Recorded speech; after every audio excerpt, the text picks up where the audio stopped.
Ano naman kaya ang reaksyon ng mga motorista sa pagbaba? O samantala, isinasagawa ngayon ang Love for All program sa Candon, Ilocos Sur. Handog nito ang libreng laboratorio, konsultasyon at gamot para sa lahat. Si Dayan Querer sa detalye live. Rise and shine, Dayan. Audrey, magandang umaga. Dito nga tayo ngayon sa Candon City, particular dito sa Candon City Arena. Dito po yan sa lalawigan ng Ilocos Sur. Para po sa programang Love for All, nahandog na po yung libreng laboratorio, konsulta at gamot para sa lahat. Programa po ito ng ating mahal na Pangulong Ferdinand R. Marcos Jr. at First Lady Luis Araneta Marcos. Nais kasi ni Pangulong Marcos Jr. na ilapit yung serbisyong medikal sa ating sa mga kababayan at huwag nang antayin pa na kailangan pa na magpunta sa mga ospital at healthcare centers.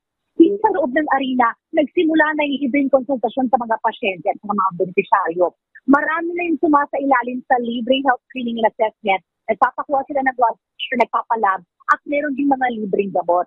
Ang maganda bukod pa sa libreng laboratorio, konsulta at gamot, narito rin yung iba't ibang ahensya ng gobyerno, meron sila mga booths para maghandog din ng kanilang mga serbisyo. Parang one-stop shop yung dating.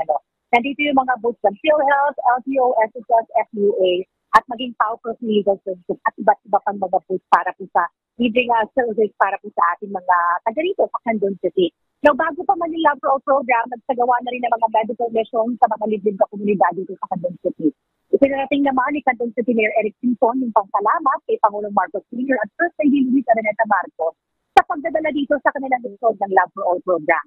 Mamaya, inaasahan yung pagdating dito ni DOH Secretary Ted Acosta, Danong Lilipao, Chief Garcia Acosta at ang ilang pang mga opisyal ng gobyerno.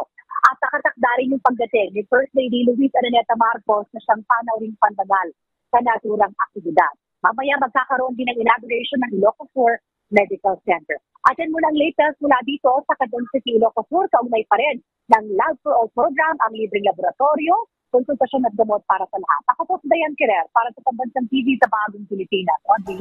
Maraming salamat, Dayan Querer.